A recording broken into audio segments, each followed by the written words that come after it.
Siang, Bu. Assalamualaikum warahmatullahi wabarakatuh. Waalaikumsalam warahmatullahi wabarakatuh. Salam PPK. Kalau saya bilang salam PPK, kalian ucapkan seperti ini, ya. Cerdas, berkarakter, menyenangkan, luar biasa hebat. Silakan berdiri dulu. Salam PPK. Cerdas, berkarakter, menyenangkan, luar biasa hebat. Ya, bisa semua tepuk tangan semuanya. Nah, silakan duduk kembali. Baik, untuk mulai pelajaran pada hari ini, silakan ketua kelasnya memimpin doa terlebih dahulu. Baiklah kawan-kawan, sebelum kita mulai kegiatan ini, marilah kita berdoa mulai. Bismillahirrahmanirrahim. Alhamdulillahirabbil alamin. Pelajaran pada hari ini sebelum kita masuk, kita angka lebih baiknya kita mengenang beliau terlebih dahulu dengan menyanyikan salah satu lagu wajib nasional. Bergembira semua, sudah bebas negeri kita, Indonesia merdeka. Baik, silakan duduk kembali.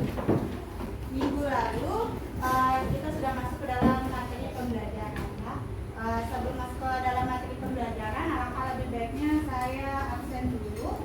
Alkan, Andri, Amelia, Belian Aji, Devi. Apa kabar kalian hari ini, anak-anak? Baik. Semoga selalu di dalam dilindungi oleh Allah Subhanahu wa Ta'ala, ya. Amin. Minggu lalu kita sudah mempelajari, ya kan, materi tentang teks laporan hasil observasi. Nah, sebelum itu, apakah kemarin ada tugas? Ada tugas nggak? Nggak ada. Kalau nggak ada, minggu lalu kan kita sudah mempelajari tentang teks laporan hasil observasi. Apa itu yang dimaksud dengan teks observasi? Apa saja strukturnya? Ya kan, dan kita sudah mulai menganalisisnya. Tapi, ya kan, pertemuan kali ini kita akan masih sih ke dalam materi teks laporan hasil observasi, tapi kali ini kalian akan membuat produknya dalam bentuk menulis teks laporan hasil observasi. Ada yang tahu apa yang dimaksud dengan teks laporan hasil observasi? Ya, apa itu? Teks laporan hasil observasi adalah teks yang mengemukakan fakta-fakta yang diperoleh melalui pengamatan. Iya, jadi sebelum kalian membuat teks laporan hasil observasi, kalian harus melakukan pengamatan dulu, nak. Ya, hasil dari pengamatan itu, ya kan, baru kalian bisa membuatnya dalam bentuk teks laporan hasil observasi.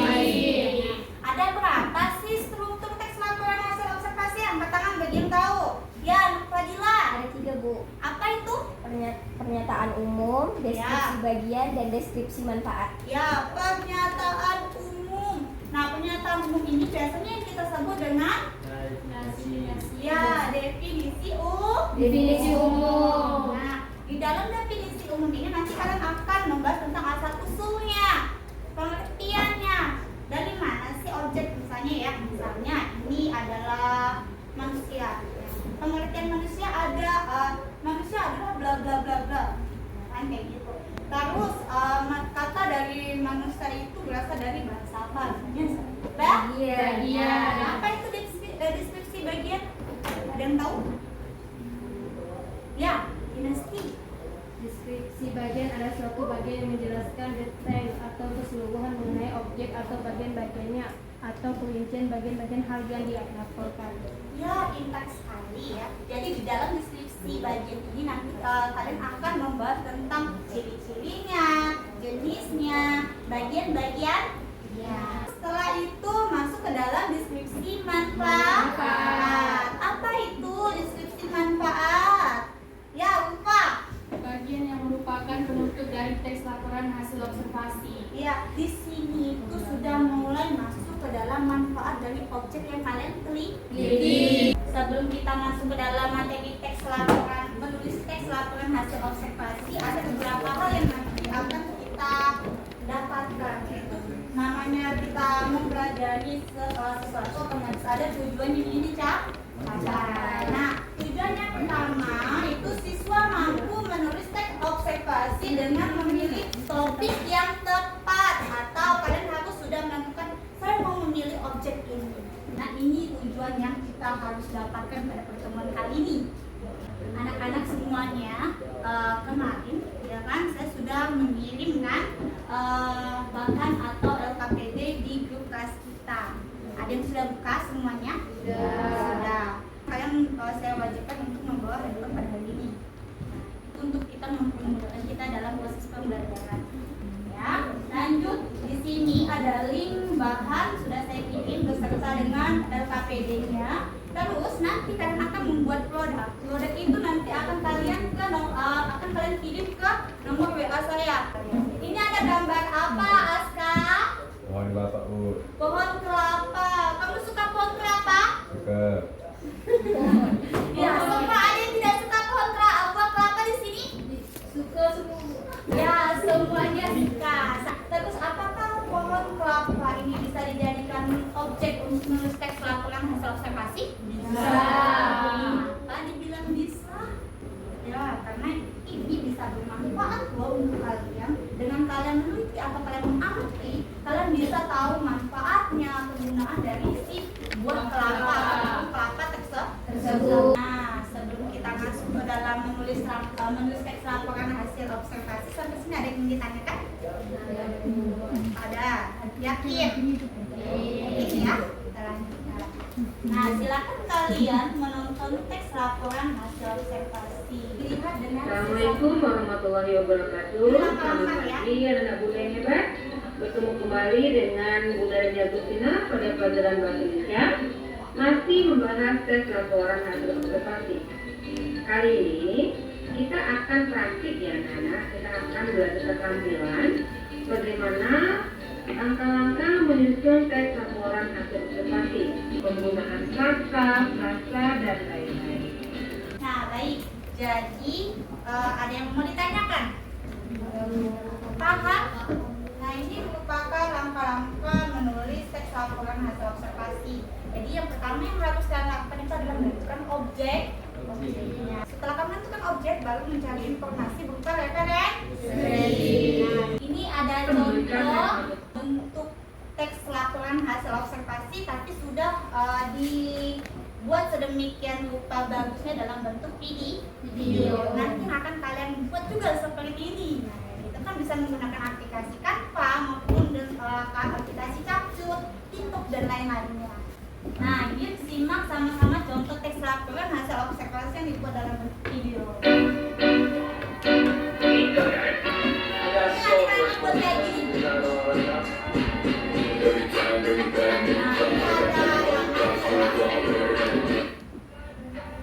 Yang pertama, Nah, ini ada strukturnya. Ini ada definisi umumnya nih ditulis dengan jelas ya. definisi bagian kelapa yang pertama yaitu daun kelapa. Maaf ya, ini harus diluruskan ini karena saya ngambil video dari internet, tapi kurang lebih sudah bagus. Hanya saja ada kesalahan di sini dalam penulisan atau penyebutan. Ini bukan definisi ya, tapi deskripsi bagian. Daun pada pohon kelapa yaitu beberapa tersusun spiral, menyiring, dan tersusun rapi pada satu bagian. Demikian. Kelompok Dila itu mendapatkan materi apa? Ya, ini topiknya berkenaan dengan keraton Kadari. Ya, lanjut Devi. Devi dapat apa, Kak?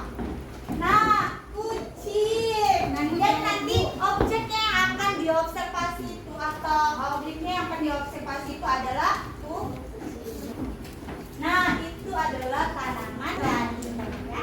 Ladi hias ya, bukan untuk sayur. Nah, lanjut apa? Itu apa? Pisang. Ini ada KPD nanti yang akan kalian tulis hasil pekerjaan kalian itu di dalam ini. Ya.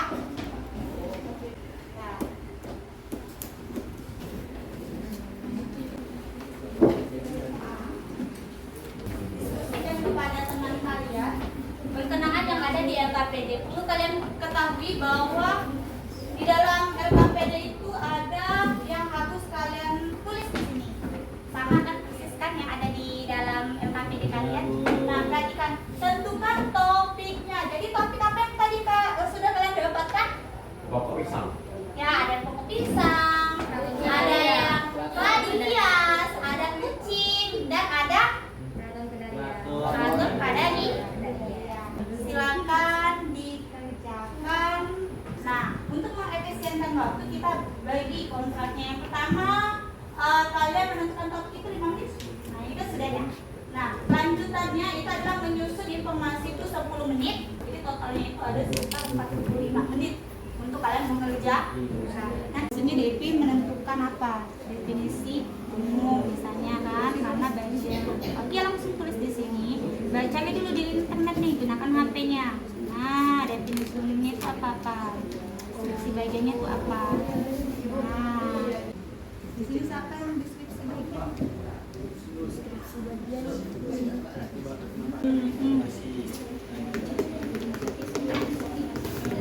Yang bagiannya belum semuanya sih, soalnya nanti kan dituangkan dalam YouTube ya.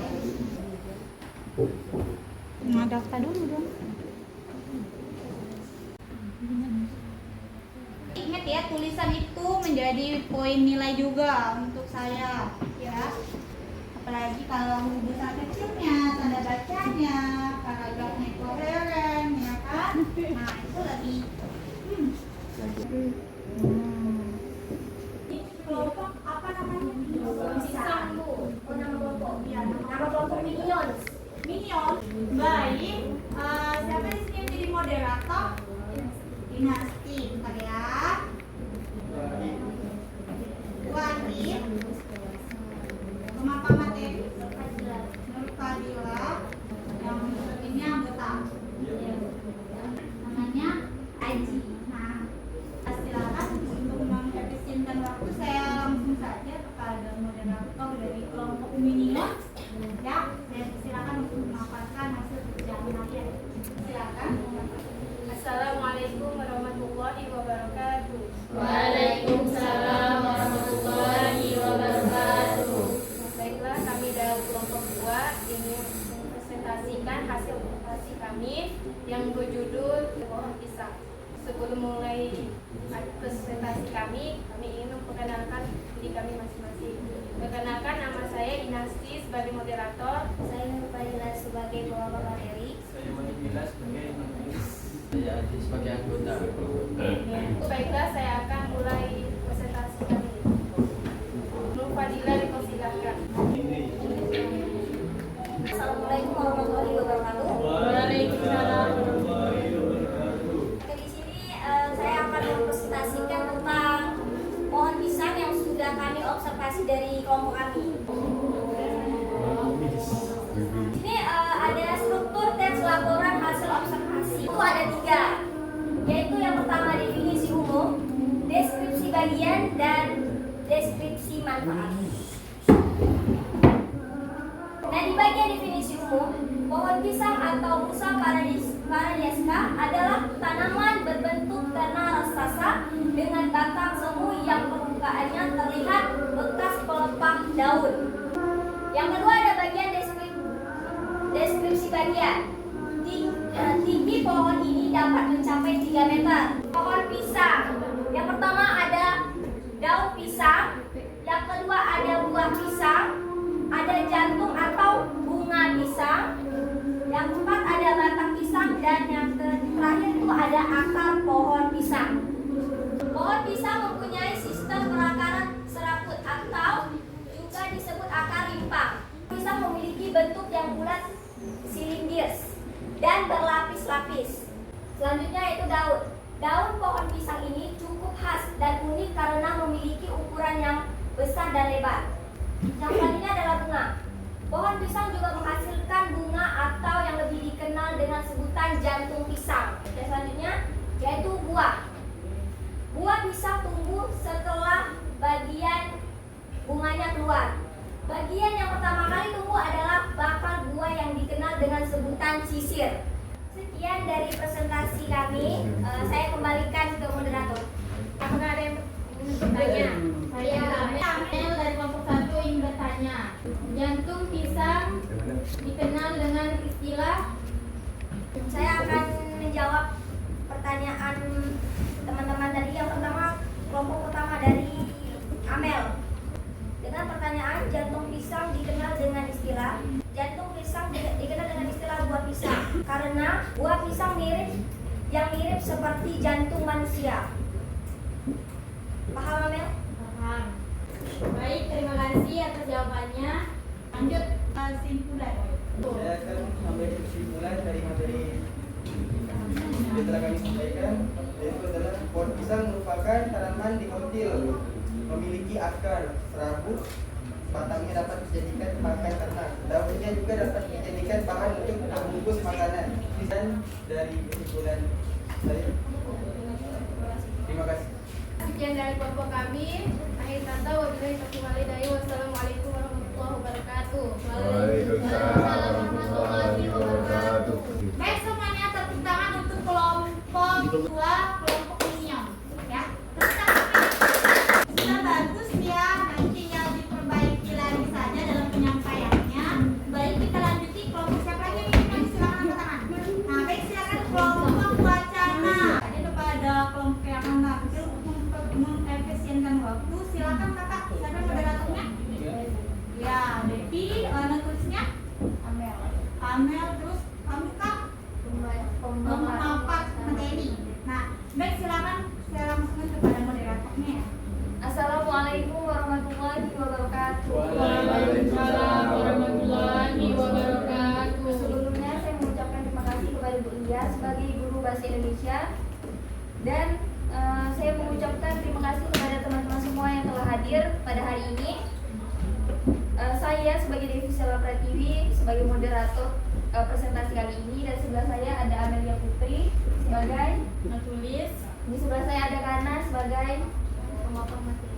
Baiklah, kita akan menyimak penyampaian materi pertama yang disampaikan oleh Kana yang di bagian definisi umum. Saya persilahkan kepada Kana.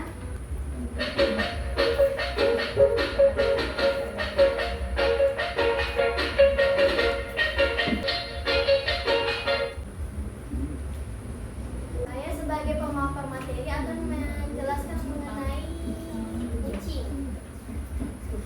Yang pertama ada struktur teks laporan hasil observasi yang isinya pertama definisi umum, yang kedua deskripsi bagian, dan yang ketiga deskripsi manfaat.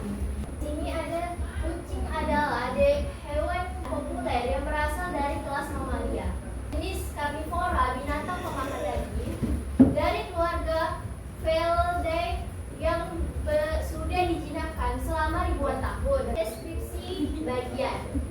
Kucing memiliki ciri-ciri diantaranya yaitu memiliki cakar, taring, termasuk hewan mamalia yang bisa melahirkan 3 sampai 4 anak, memiliki kelenjar susu, mata yang tajam terutama saat malam, bulu dengan warna yang bervariatif dari putih, hitam, abu-abu sampai oranye.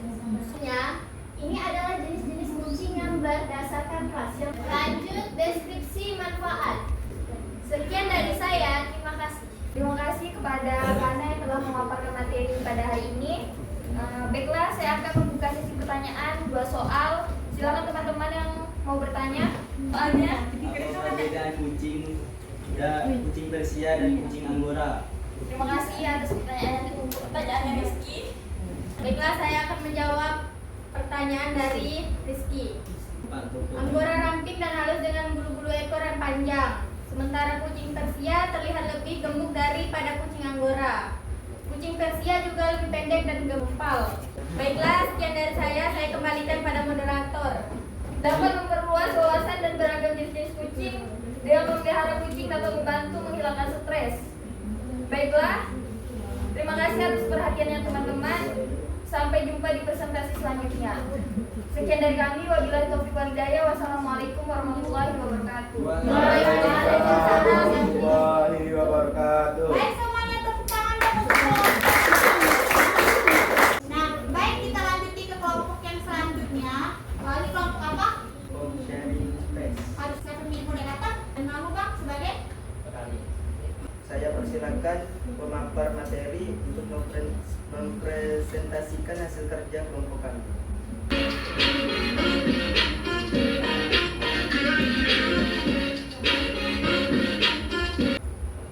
Baiklah, saya akan memaparkan materi mengenai tanaman keladi hias yang memiliki 3 struktur. Yang pertama, definisi umum, yang kedua, deskripsi bagian, dan yang ketiga, deskripsi manfaat.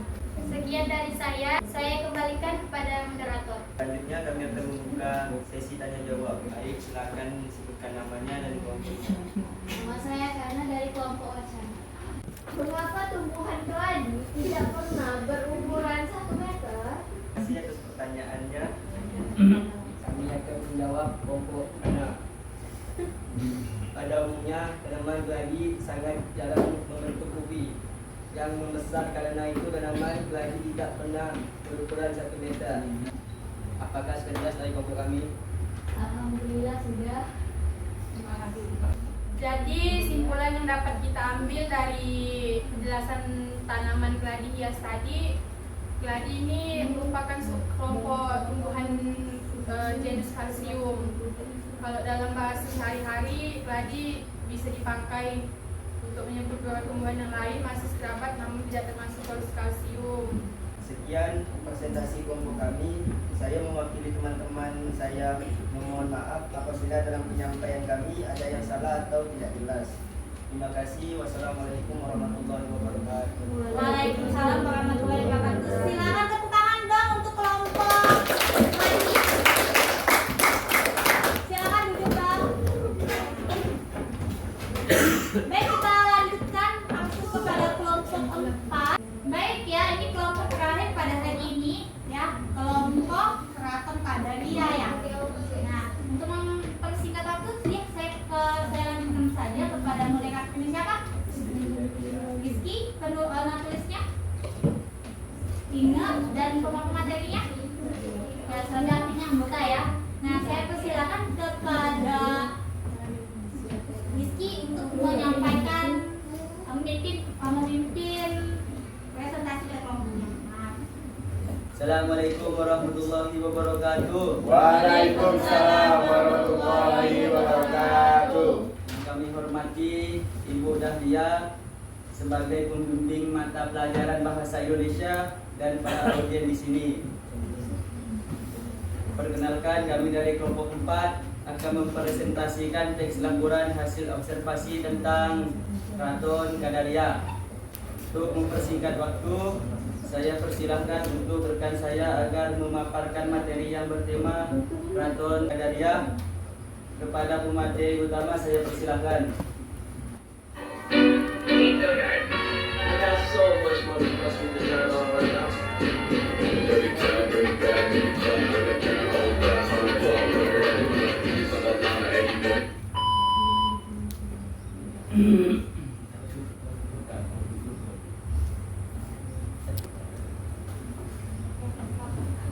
Assalamualaikum warahmatullahi wabarakatuh.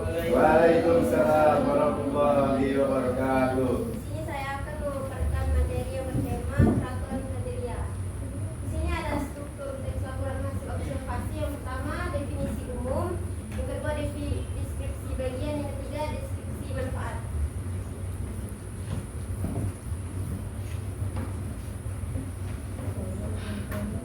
Definisi umum. Istana Kadaria atau Keraton Kadaria merupakan bangunan bersejarah dari Kerajaan Pontianak. Deskripsi bagian. Bangunan Istana Kadaria berbentuk rumah panggung di atas tiang-tiang seperti bangunan tradisional yang terdapat di Kalimantan Barat. Deskripsi manfaat. Saat ini Keraton Kadaria digunakan oleh warganya sebagai wisata sejarah. Dengan wilayah yang strategis, Keraton Kadaria mendapatkan akses transportasi dan nilai estetika yang tinggi bagi warga Pontianak. Sekian untuk pemaparan materi dari saya kembalikan ke moderator. Nah, dari penjelasan materi tersebut, kami akan membuka sesi pertanyaan dan setiap kelompok memberi satu pertanyaan. Saya persilahkan. Saya Wahid dari kelompok 2 ingin mengajukan pertanyaan. Sebutkan peninggalan Keraton Kadaria yang terdapat di dalam istana. Baik, terima kasih Wahid. Baiklah, saya akan menjawab pertanyaan dari Wahid kelompok 2.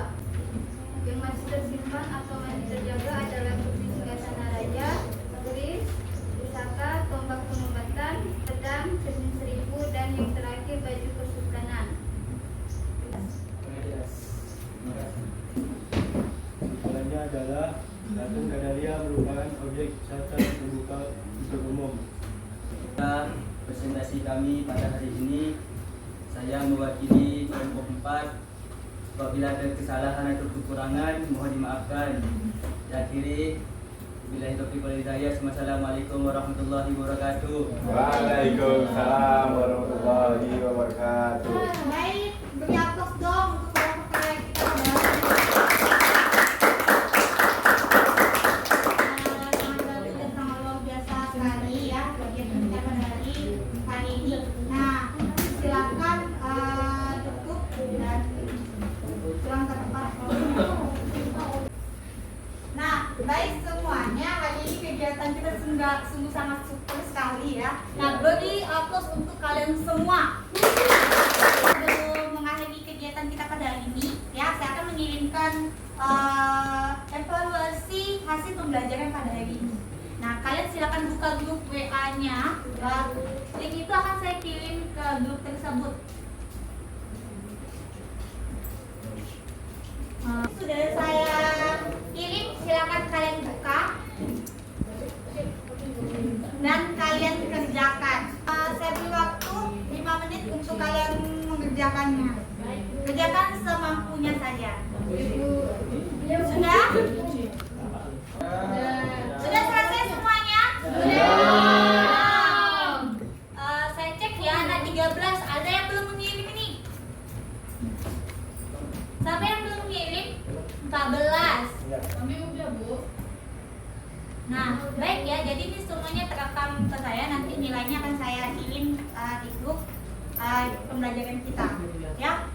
Untuk mengakhiri pelajaran pada hari ini, alangkah lebih baiknya kita menyimpulkan. Saya minta 2 orang ya untuk menyimpulkan hasil dari pembelajaran kita pada hari ini. Silakan, siapa yang mau menyimpulkan angkat tangan? Ya, silakan Bu Faida.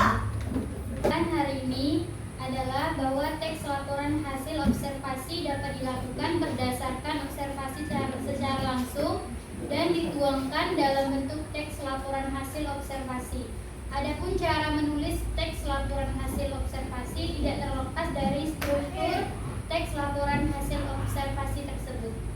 Baik, terima kasih. Tangan dong buat ada lagi? Ya, silakan kanan. Kesimpulan hari ini adalah bahwa ada beberapa langkah-langkah menulis teks laporan hasil observasi. Yang pertama adalah menentukan objek. Yang kedua mencari informasi. Yang ketiga membuat kerangka. 4 mengembangkan kerangka. Yang kelima menjabarkan aspek yang dilaporkan. Yang keenam memperbaiki teks laporan hasil observasi. Oke.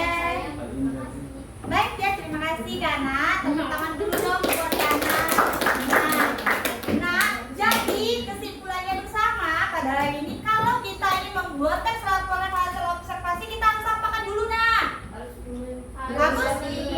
diam, harus melakukan observasi terlebih dahulu atau pengamatan. Ya, baru kita bisa membuat teks laporan hasil observasi. Ada berapa langkah-langkahnya dalam menulis teks laporan hasil observasi? Ada 6, ya kan? Ya anak ya. Semoga apa yang kita pelajari pada hari ini bermanfaat. Untuk minggu depan kita sudah masuk ke dalam materi bab 2 ya. Bab selanjutnya sesuai dengan perjanjian saya, yang kelompok pertama akan saya kasih hadiah atau reward. Siapa tadi ya? Oh ya, kelompok Gila ya. Kelompok 4 tuh. Terima kasih ya sudah berani dan mau tampil dengan hasil yang sangat memuaskan. Baik semuanya, akhir kata saya ucapkan assalamualaikum warahmatullahi wabarakatuh.